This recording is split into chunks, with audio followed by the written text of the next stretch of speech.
আমি এবং আমরা যারা কারাগারে ছিলাম, আমি শিমুল বিশ্বাস আরো যেসব নেতৃবৃন্দ, 6 তারিখে আমরা মুক্ত হয়েছি। 5 তারিখে শেখ হাসিনার পতন, তারপরে মুক্ত হয়েছি। আমরা আগের দিন পর্যন্ত 5 তারিখের আগের দিন পর্যন্ত রিমান্ডে ছিলাম এবং আমরা জানতাম না আমাদের ভাগ্যে কি আছে।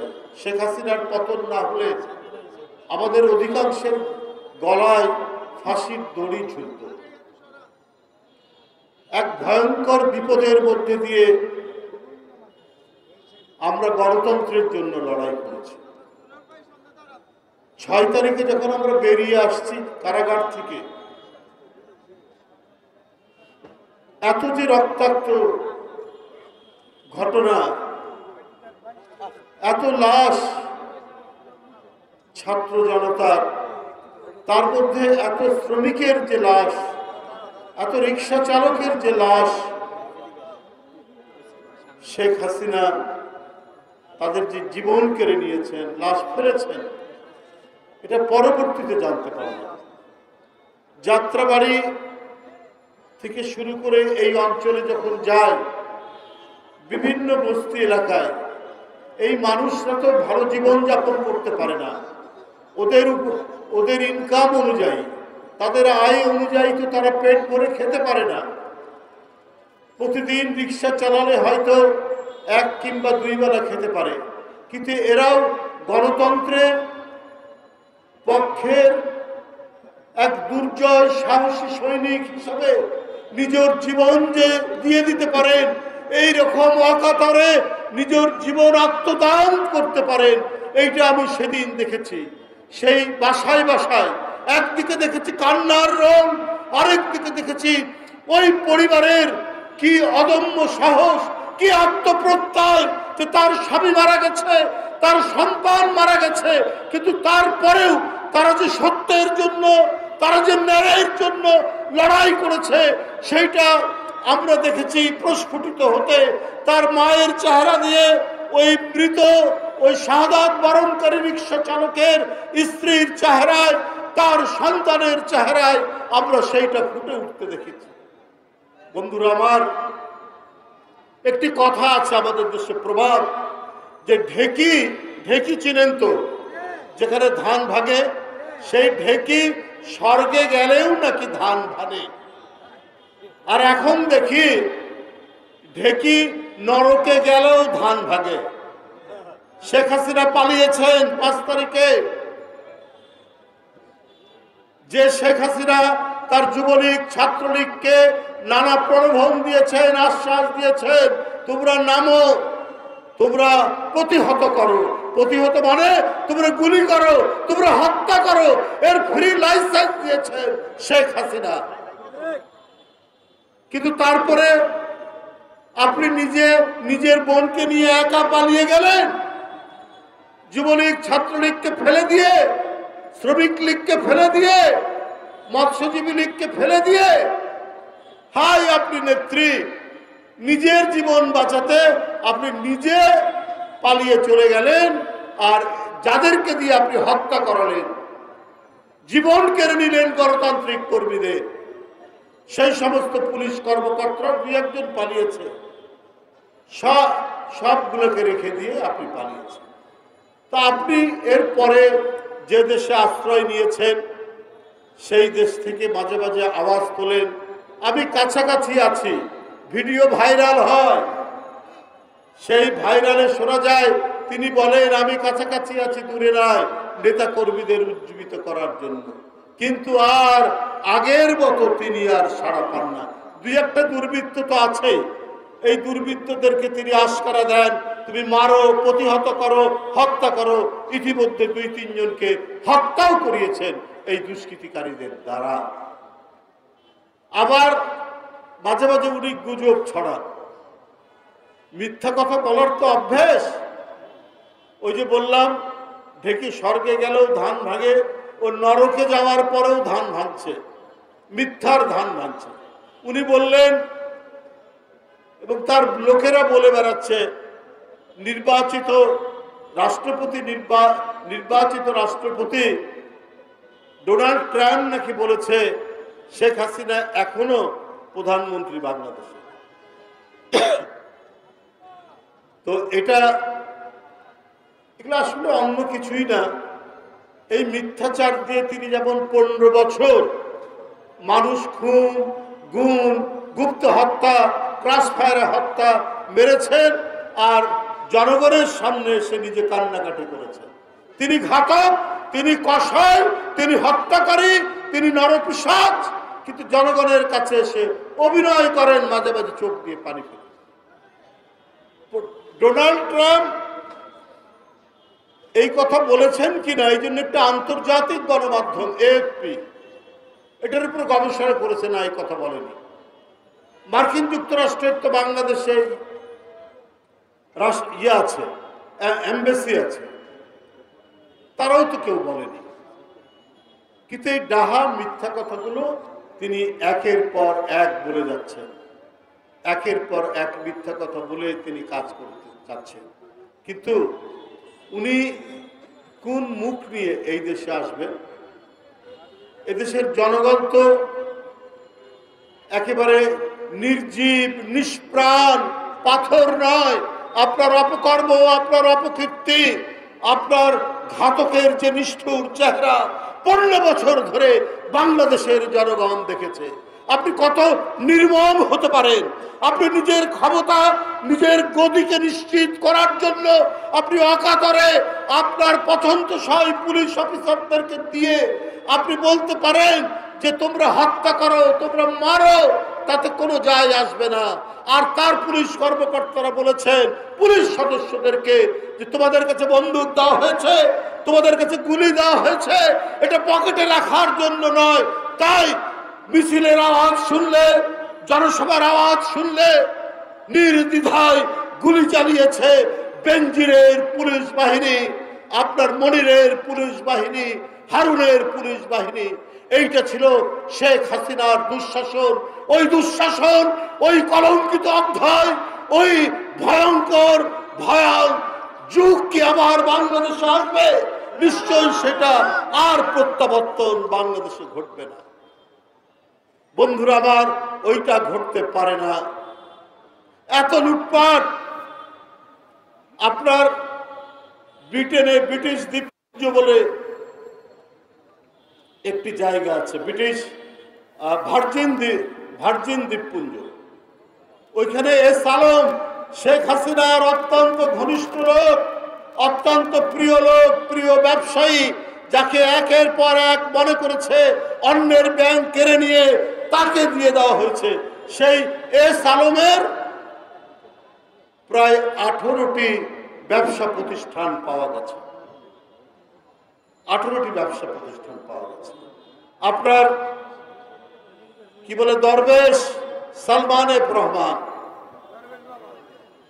বাংলাদেশের শেয়ার বাজার আত্মসাৎ করেছেন, ব্যাংকগুলো লুট করেছেন, একতরফা ভাবে টাকা পাচার করেছেন। কিন্তু উনাকে সাথে করে আর নিয়ে যায়নি শেখ হাসিনা, উনি ধরা পড়ে গেছে। শেখ হাসিনা জানে যে বিশ্বের কোন কোন দেশে কোন কোন ব্যাংকে কোথায় কোথায় টাকা আছে। এখন তো শেখ হাসিনা মজায় আছে, কারণ সালমান এফ রহমানের এস আলমের টাকা, সেই টাকাগুলো তিনি ভোগ করবেন। আরো যেগুলো বিদ্যুৎ কেন্দ্র বানিয়েছেন তার ঘনিষ্ঠ লোকজনদেরকে দিয়ে সেই টাকা তিনি এখন সেখানে ভোগ করবেন। এই কারণেই তাদেরকে অবাধে বাংলাদেশের অর্থনীতি, জনগণের টাকা, বাংলাদেশের আর্থিক খাত লুট করার সুযোগ করে দিয়েছে। এখন কারাগারের ভিতরে নাকি সালমান এফ রহমান খুব বহাল তবিয়তে আছেন শুনি, সেইখানে নাকি নানা তৎপরতা চালাচ্ছে। হতেও পারে আপনার এই যে গার্মেন্টস সেক্টর যে অস্থির হয়ে আছে, প্রতিদিন রাস্তা অবরোধ, পথ অবরোধ একটার পর একটা ঘটে যাচ্ছে। এগুলো অস্থিতিশীলতা করার জন্য সালমান এফ রহমানদের যে ভূমিকা নেই এটা বলা যাচ্ছে না। কারণ প্রায় 90% গার্মেন্টস ফ্যাক্টরি হচ্ছে এই আওয়ামী ঘনিষ্ঠ মানুষদের, যাদের সাথে সালমান এফ রহমানের সম্পর্ক আছে। আপনার ৩৪৩ জন যাদের ব্যাংক অ্যাকাউন্টে, এটাও গণমাধ্যমে উঠেছে, প্রায় ১৪,৫০০ কোটি টাকা আটকে পড়ে আছে, আটকানো আছে। মানে তাদের ওই অ্যাকাউন্ট, যে সে অ্যাকাউন্টের মধ্যে অবৈধভাবে সেগুলো সেখানে রক্ষিত আছে। এগুলো সব শেখ হাসিনা এবং শেখ হাসিনার ঘনিষ্ঠ লোক, ক্ষমতাসীনদের ঘনিষ্ঠ লোক। এই ১৫-১৬ বছর এত কিছু করার পরেও গোপনে নানাভাবে, যেগুলো লোকচক্ষুর অন্তরালে ছিল এবং মিডিয়ার অন্তরালে ছিল, সেগুলো কিছু কিছু হয়তো এখন বের হচ্ছে। কারণ মিডিয়াও স্বাধীনভাবে কাজ করতে পারেনি শেখ হাসিনার আমলে। জেলে যেতে হয়েছে, কারাগারে যেতে হয়েছে, চাকুরিচ্যুতি হয়েছে, কারণ তার মালিকরা অধিকাংশই হচ্ছে আওয়ামী লীগের এমপি, আওয়ামী লীগের লোক, আওয়ামী লীগের ঘনিষ্ঠজন, শেখ হাসিনার পেয়ারা মানুষ, আদরের লোকজন তারা। তো সুতরাং তখন তো এগুলো বের হওয়া অত্যন্ত মুশকিল ঘটনা ছিল, কিন্তু এখন তো আস্তে আস্তে বের হচ্ছে। কিন্তু এত বিলম্ব হচ্ছে কেন, এত দেরি হচ্ছে কেন? আমি বাংলাদেশ ব্যাংকের গভর্নরকে বলতে চাই, ব্যাংক বিমায় নির্বাচন করে হচ্ছে শ্রমিকরা, শ্রমিক কর্মচারীরা। গতকাল গণমাধ্যমে একটি নিউজ দেখলাম যে অফিসার কল্যাণ কি একটা সমিতি, তারা নির্বাচন করেছেন, সেইখানে আওয়ামী লীগের সমর্থিত লোকরা বিজয়ী হয়েছে। তো এটা কি করে সম্ভব? হ্যাঁ, 15 বছরে ছাত্রলীগ, যুবলীগ দেখে দেখে অফিসার নিয়োগ করা হয়েছে, সবকিছু নিয়োগ করা হয়েছে, কিন্তু এই নির্বাচনটা হলো কি করে?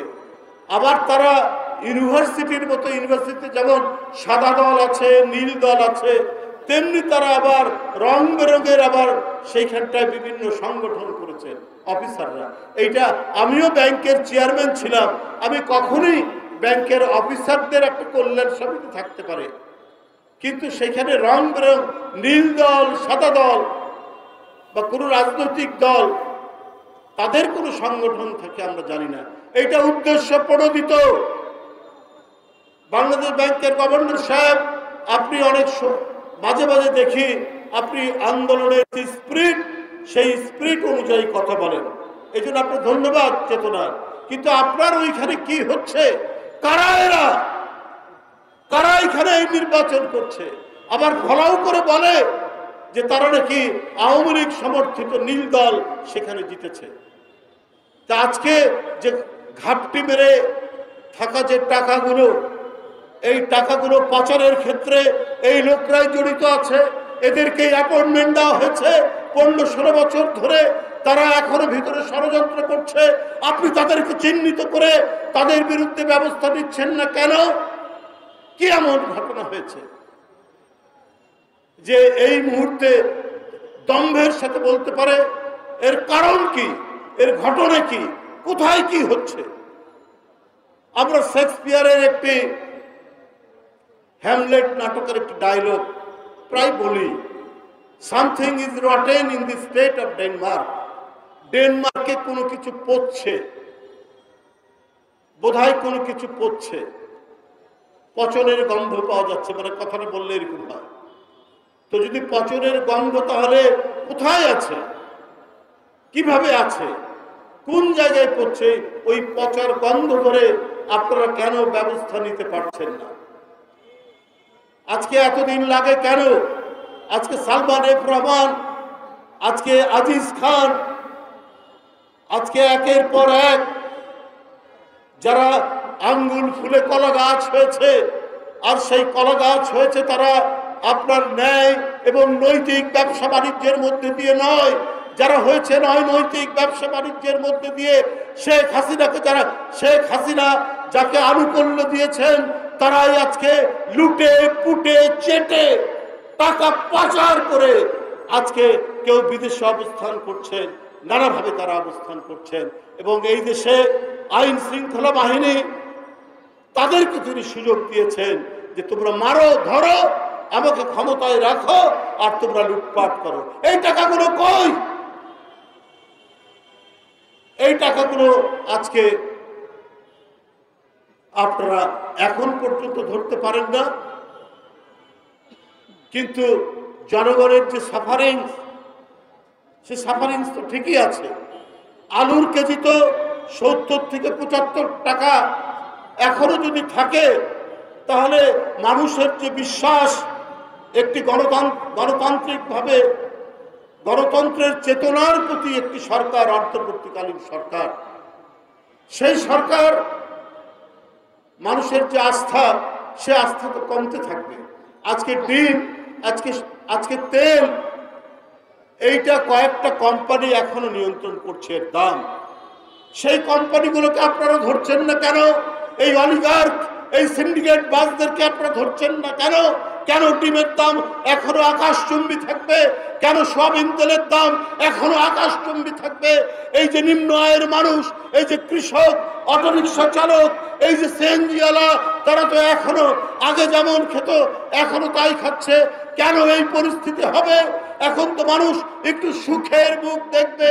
সেই সুখের মুখ এরা যদি না দেখে, এই গণতান্ত্রিক চেতনা, এই যে আত্মদান, এই যে রক্তপাত, এই যে অকাতরের জীবন দিয়ে দেওয়া, এইটা সম্পূর্ণ ব্যর্থ হবে। আর কয়েকটা আপনার সুখে থাকা উপদেষ্টা এসে বড় বড় কথা বলবে, আর তারা নিজের মতো করে যা ইচ্ছা তাই করবে। এইটা চলতে দেওয়া যেতে পারে না। বন্ধুরা আমার, আজকে অনেকেই দীর্ঘদিন বঞ্চিত ছিলেন। শুধু চাচা, মামা, খালু অথবা ছাত্র জীবনে বিরোধী দলের কোন ছাত্র রাজনীতি করেছেন বলে যারা ক্যাডার সার্ভিসে এএসপি ছিলেন, এএসপি থেকে গেছেন। তারা এই অন্তর্বর্তীকালীন সরকার, ডক্টর ইউনূস সাহেবের সরকারের সময় তারা হয়তো এখন প্রমোশন পেয়েছেন, একটি জায়গায় আসছে। কিন্তু দেখা যাচ্ছে যারা বঞ্চিত ছিল, যাদের প্রমোশন হয়নি, পদোন্নতি হয়নি, তাদের উপরেই আপনার বেশি অ্যাটাক করা হচ্ছে। কোন উপদেষ্টা এই জিনিসটা তারা করছেন, তাদের বিরুদ্ধেই বেশি ব্লেম দেওয়া হচ্ছে। আমরা দেখতে পাচ্ছি, আমরা স্পষ্টভাবে দেখতে পাচ্ছি। ছাত্র জীবনে হয়তো ছাত্র দল করেছে, কিন্তু তো মেধার জোরে, সেই তো মেধার জোরে আপনার সে বিসিএস পরীক্ষায় উত্তীর্ণ হয়ে এসছে। তাকে 15-16 বছর হয়তো পদোন্নতি দেওয়া হয়নি, শুধুমাত্র তার ছাত্র জীবনের ব্যাকগ্রাউন্ডের কারণে, অথবা চাচার শ্বশুর অথবা মামার শ্বশুর বিএনপি করে, এই কারণে দেওয়া হয়নি। এখন তো তারা একটি জায়গায় থাকবে। এখনো দেখা যাচ্ছে চুপচাপ ঘাপটি মেরে থাকা, আন্দোলন সংগ্রামের কোন স্পিরিটের সাথে যাদের কোনো সম্পর্ক নাই, খালি শুনি তারা সুশীল সমাজের লোক, তারা হলো গুণীজন, তাই তাদেরকে উপদেষ্টা করা হয়েছে। তো এই গুণীজন উপদেষ্টারা তারা তো চাকরিজীবীর মতো তারা কাজ করছে। কিন্তু বিপ্লবী সরকারের উপদেষ্টারা তো হবেন বিপ্লবী, তাদের চেতনা থাকবে অত্যন্ত গতিশীল চেতনা। তা না করে বাংলাদেশে কি আর উপযুক্ত লোক নেই সরকার চালানোর জন্য, যে তাদেরকেই বাছাই করে নিয়ে এসে তারা এখন তাদের পছন্দ মতো কাজ করবেন? এইটা আমরা ডক্টর ইউনূস সাহেবের কাছে আমরা আবেদন জানাতে চাই, আমরা তার কাছে অনুরোধ জানাতে চাই। গণবিচ্ছিন্ন মানুষ কোনোদিনই জনগণের উপকারে কাজে লাগে না। গণবিচ্ছিন্ন মানুষ কখনোই কল্যাণকামী এবং বিপ্লবী কোনো কাজ করতে পারে না। বন্ধুরা আমার, আমি বক্তব্য দীর্ঘায়িত করব না। আমি আজকের এই সভায় আমি যারা উপস্থিত এরা সবাই শ্রমজীবী মানুষ। আজকে শ্রমিক নেতৃবৃন্দ এখানে উপস্থিত আছেন, এবং শুধু শ্রমজীবী নয়, যারা এই গণতান্ত্রিক আন্দোলনে যাদের পরিবারের অনেকেই আত্মহুতি দিয়েছে। যাদের সন্তানরা লেখাপড়া করত তাদের যাতে লেখাপড়া হয়, তারা যেন লেখাপড়া চালিয়ে যেতে পারে, এইটি আজকে অন্তর্বর্তীকালীন সরকার ডক্টর ইউনূস সাহেবের প্রতি আমাদের অনুরোধ। আজও কেন, আমি পঙ্গুতে 4-5 দিন আগে গিয়েছিলাম, আমি এবং জাতীয় স্থায়ী কমিটির সদস্য সালাউদ্দিন আহমেদ, যিনি প্রায় 9 বছর ভারতে যাকে গুম করে রাখা হয়েছিল, বাংলাদেশে গুম করে ভারতে পাঠানো হয়েছিল, আমরা গিয়ে দেখে এসেছি। এখনো 86 জন শুধু পঙ্গুতে কাতরাচ্ছে। কারো পায়ের মাংস খুলে গেছে, কারো পিঠের মাংস খুলে গেছে, কারো এক চোখে গুলি ঢুকে চোখ ব্যান্ডেজ অবস্থায় আছে। এদের দায়িত্ব কি রাষ্ট্র নেবে না? এই যে এতগুলো রিকশাওয়ালা শ্রমজীবী মানুষ 97 জন, এদের দায়িত্ব তো রাষ্ট্র নেবে। আমরা বিরোধী রাজনৈতিক দল, রাষ্ট্র তো আমাদের হাতে নেই। দলের পক্ষ থেকে দলের ভারপ্রাপ্ত চেয়ারম্যান তিনি সর্বাত্মক ভূমিকা নিয়েছেন, দাঁড়ে দাঁড়ে আমাদেরকে পাঠাচ্ছেন। আমরা বিএনপি পরিবারের নাম করে বিএনপির লোকজন নানাভাবে তিনি প্রতিদিন তাগিদ দিয়ে দাঁড়ে দাঁড়ে যে সমস্ত পরিবার ভিকটিম এই আন্দোলনের স্বৈরাচারী সরকারের গুলির শিকারে পাঠাচ্ছেন। কিন্তু দায়িত্ব তো রাষ্ট্রই তো এই পরিবারের দায়িত্ব নেবে। আজকে যতজন শহীদ হয়েছেন, যারা পঙ্গু হয়েছেন, যার চোখ নেই, যার হাত নেই, যার পা নেই, তাদেরকে তো সরকারের একটা তালিকা করা দরকার। সেই তালিকা করে তাদের হয় মাসিক ভাতা বা পরিবারে কেউ উপার্জনক্ষম থাকলে তাকে উপার্জনের ব্যবস্থা করা, এটা তো সরকারের দায়িত্ব। আমি আবারও দাবি জানাচ্ছি আজকের এই সমাবেশ থেকে, যে সমস্ত রিক্সা চালক ভাই, যে সমস্ত শ্রমিক দলের নেতারা এবং শ্রমজীবী মানুষ মারা গেছেন প্রায় 97 জন, তাদের পরিবারের দায়িত্ব, তাদের ভাতার দায়িত্ব রাষ্ট্রের, অবিলম্বে তাদের পরিবারের ভরণ পোষণের সম্পূর্ণ দায়িত্ব রাষ্ট্র নেবে, এই দাবি আমি করছি অন্তর্বর্তীকালীন সরকারের কাছে। যারা পঙ্গু হয়েছেন, যারা পঙ্গুত্ব বরণ করেছেন, যারা আহত, যারা এখনো হাসপাতালে কাতরাচ্ছেন, তাদেরকে আশু চিকিৎসা দিয়ে তাদেরও পরিবারের যাতে কোনো ধরনের কষ্ট না হয় সেই ব্যবস্থা অন্তর্বর্তীকালীন সরকার করবে। এই বলে আপনাদেরকে সবাইকে সংগ্রামী সালাম জানিয়ে আমার বক্তব্য শেষ করছি। খোদা হাফেজ। বাংলাদেশ জিন্দাবাদ।